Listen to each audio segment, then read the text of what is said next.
amak, jaiotze tokia eta urtea, eta gero tiktaran zer egiten duzen. Arkaitz Bastarrika, Gorostiza, Ibarren jaio nintzen, 1975. Eta tiktarako abeslaria naiz. Nola hasi zen tiktara proiektua? Tiktara proiektua, ni Bartzelonatik bueltatu nintzen, 7 urte da gero musika jotzen da ikasten, eta hango taller de musics eskolan, justo egin nuen espezialitatea izan zen jazza eta musika latinoa. Eta talde askotan jotzen egon da gero, hona etorri nintzen, ze Bartzelonan bizitzen nahiko gogorra bihurtu zen bizitzia, eta hona etorri nintzen, da hemengo lagunekin hitz egiten, geroan Amaia pianistak ere bertan ikasi zuen, ez ginen han ezagutu, hemen ezagutu ginen, eta Joseba konga jotzen duenak ere, eta orduan, hasi ginen gelditzen, egiten,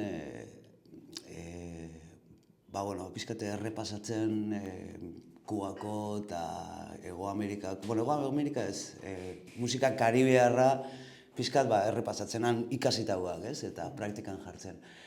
Eta halako batian, ni berez bajista naiz, baina inork ez zuen kantatu nahi, da, ni kantatzen nuen.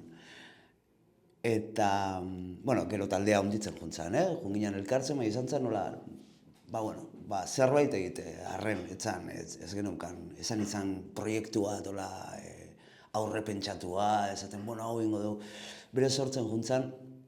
Eta halako batian, kantatzen joa, euskera zin behar dugu, azkenean handik zetozen kantan letra asko guretzan pixka eta arrotza zidan.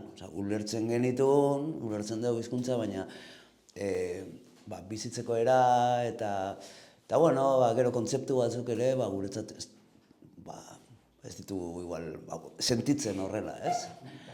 Orduan beste batzu bai, baina, eta, zinen euskeraz egiten,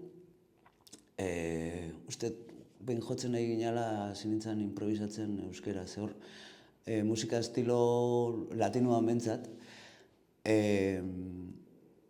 egiten dana, galdera, erantzuna, Afrikatik datorren zea ez? Galdera, erantzuna, batek galdera botatzen du eta besteak erantzuten dute, ez? Gutxi gora bera. Koro da pregon, deitze zaioan. Eta orduan hasi nintzen pregoi egiten euskeraz. Eta bestak izagitz bota nun, da ikusi genuen, ondo zertzezela, ondo hori da. Eta horrela, hasi izan, orduan hasi ginen, idazle batzukin hitzen genuen, eta bertsoleri batzukin, Julen Zulaika, Imanol Epelde, eta Mikel Antza, justo gara hortan kartzelan zegoela, eta baite genuen nik kantak egiten genituen, grabatzen genuen gutxi gora bera ordenadore zeatekin, eta bialtzen genizkien, da esaten genuen, pizka botatzen genuen kontzeptu general bat, ez? Nahiko genuke kanta hau izatea, ez dakit, berdin da. Nera bezaroa, eta punto. Nera bezaroa edo zer gauzana, ez pertsona bat berdin da, ez? Eta orduan, idazle bezala botatzen zituzten, kriston letra, guretza bentsa zen, sorpresa bat zen, ez? Jasotzen genuen bakoitzean. Eta horrela sortu zen. Horrela lehenengo diskoa sortu zen. Zenbat kide, osatzen zuen? Oain 7. Orain Usurbilen, urtarriaren 7, jo behar dezue Gaubera proiektua, 3. diskoa dela, ez? Ubera, bai. Ubera, bai. Nola abiatu zenuten proiektua hau da, ez? Migrazioan inguruan hitz egiten du, eta nola abiatu zenuten proiektua? Lehenengo diskoa salzerua, bigarrena izan zen ja pixka, saltu genituen ritmo desberdina. Eta hirugarren honetan, nahi geruen, pixkataz izan, konfinamentu garaian, oso aspertuta gonden, etxean, eta Amaiakin ordu pila pasatzen dituen telefonoz hitz egiten, ez? Bera Gasteizen bizia, ni hemen Usurbilen bizi nintzen, eta hitz egiten genuen, eta hasi ginen, pixkat pentsatzen bale, gu azkenean Euskal Herriak hango kulturatik asko hartu du, gure aiton amonek boleroak eta rantxeak entzute zituzten, neriak. Nire generiziokoen aiton amenek, ez? Eta, gurasoak bai, nire gurasoak bai. Eta orduan oso zabalduta onda beti handik etorritako musika, ez? Orduan, pentsatu genuen eta guk kulturalki ze aportatu diogu, ez? Berez, Hego Amerika osatu da urteak eta urteak migrazio pila egondareaka. Europa guztitik, Afrikatik izan dela, ez da izan voluntarioa, esklabutzagatik izan zen. Baina, Europatik voluntarioa izan zen, asko iesire bai, jende asko iesi junda gerrate desberdinetan.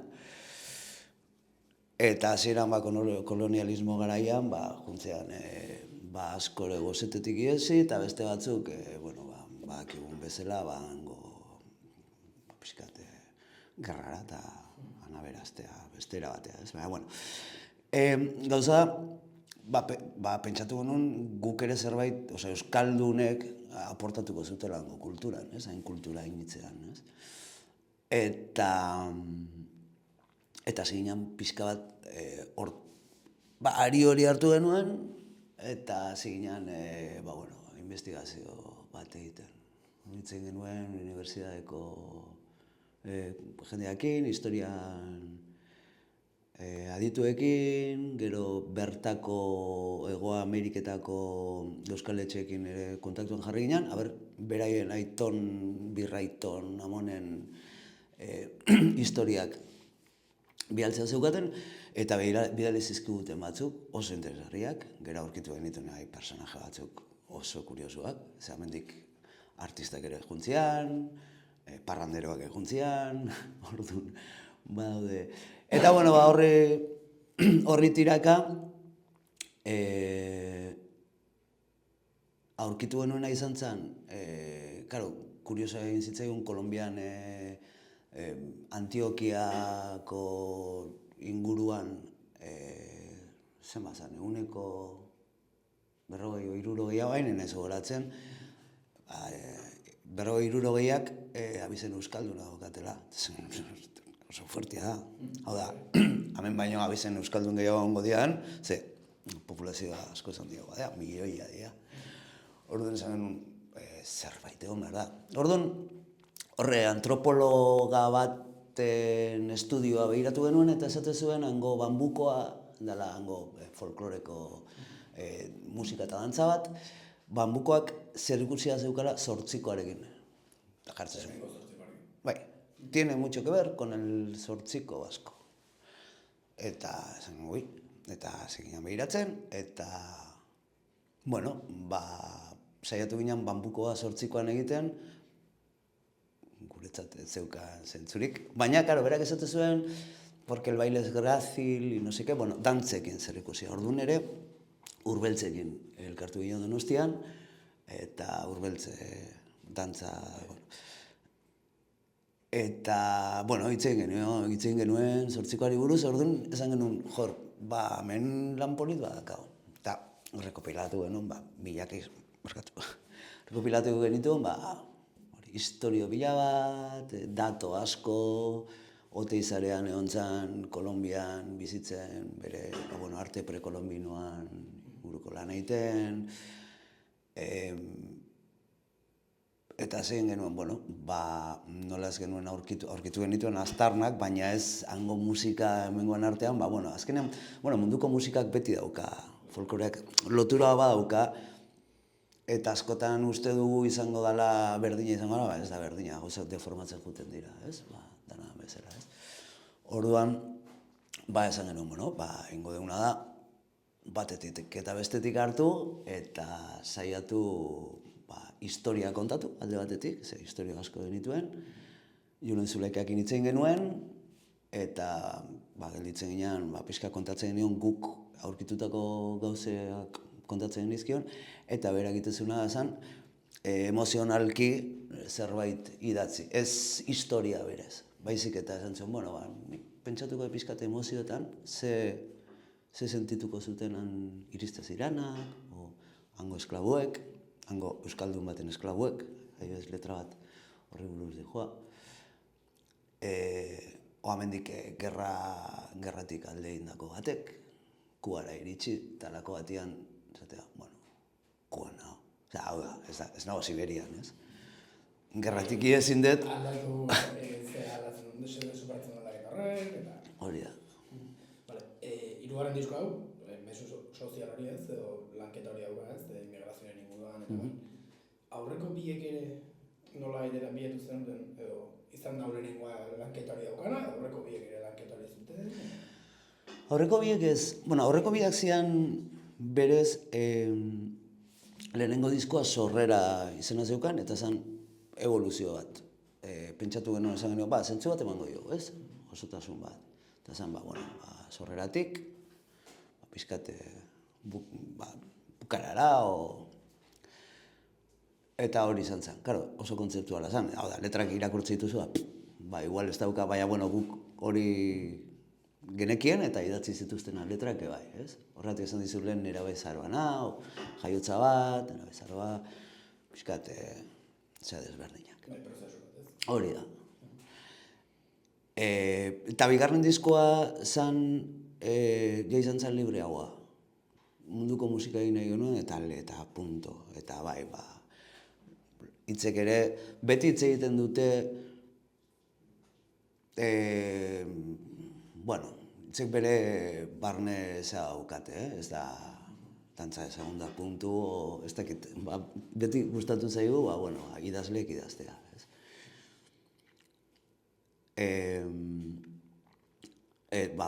Musika, adibidez gu musiko, letraren bat idatzi dut, diskoen batean, goguan ekan, eta listo, baina nik hortara ez naiz. Ikatzen orduan nahi genuen, zerbait esango duen zerbait egitea. Bai, musikalki eta hitzekin. Vale, zuen gogunean definitzen da zuen tiktara, hego haizeak agertzen soinuen eta kantauriko kresolaren arteko kombinazioa. Zer esan nahi ez hori, euskal kultura, kulturekin naztu, edo zertan? Bai, berez, asko tiratzen digu hegoaldeko musika. Bai flamenkoak, musika, Ipar Afrikako musika, Afrika erdialdeko musika, Hego Amerikako musika. Tiktara taldean, bueno, gehienok ikasi dugu jazza, musika klasikoa, eta bueno, gero jo dugu mila proiektutan, ez? Baina, hegoaldeko horrek asko tiratzen dugu. Orduan, horregatik da egoizian, hori izan nahi du, ez? Pixka bat. Vale, gero aparte, tiktaraz aparte abazue, tiktaraz banda bat da, ez? Bai. Hori da, tiktarako kideak Gasteizko nola berizten dira bi tiktara eta tiktara banda da? Bai, proiektu desberdina dazkau, berez, talde bezala, Euskal Herrian panorama musikala ez da erresa, ez? Esan nahi dute, untaz bizitzea bentsat ez da erresa. Eta, karo, sorkuntza aldetik asko gustatzen zaigu gauzak sortzea, bai kantak eta azkenean kanta dazkau, hiru disko dazkau, baina kanta dazkau pila bat egin da hor, da, bueno, azkenean, karo, asko gustatzen zaigu sortzea, baina ez da erresa izaten plazaratzea, bai?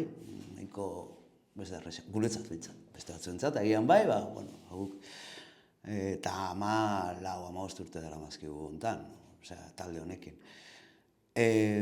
Banda bada da, Amaia pianista da Gasteizko Big Bandeko zuzendariare bai.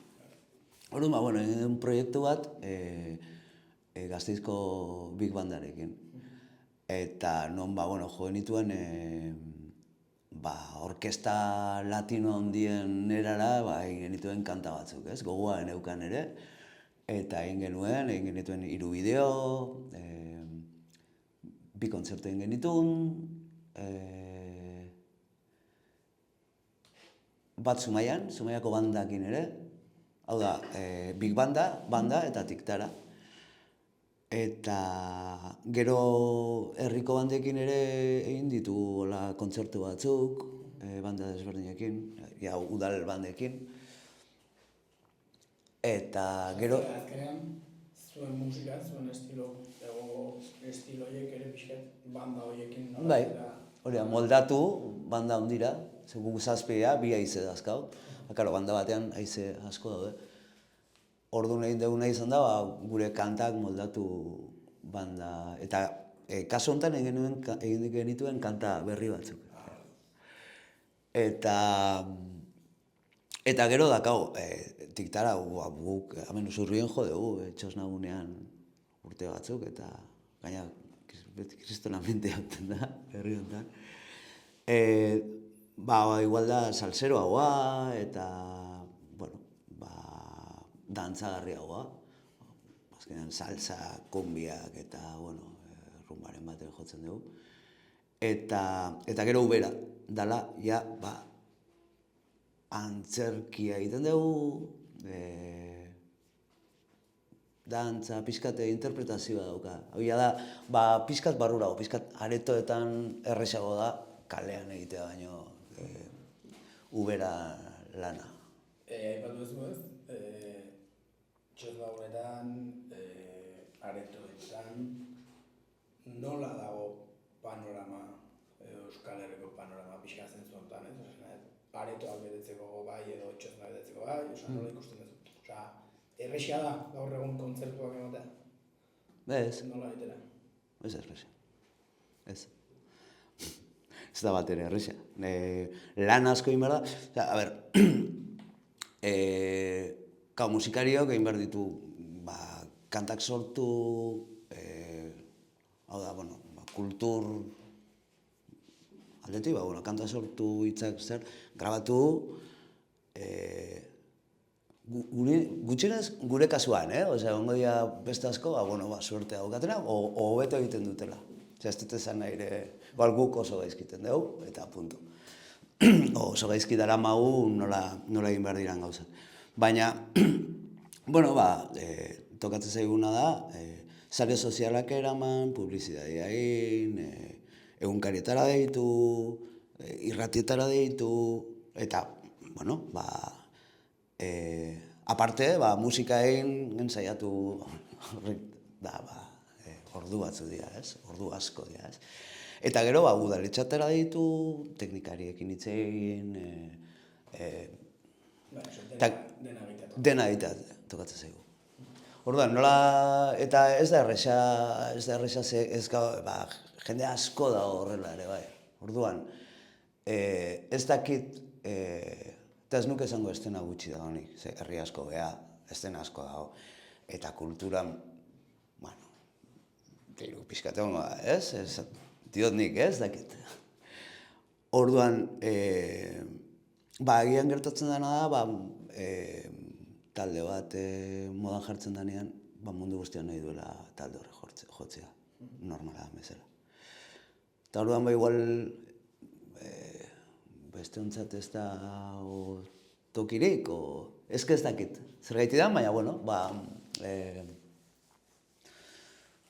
ez dago errexea, ez dakit.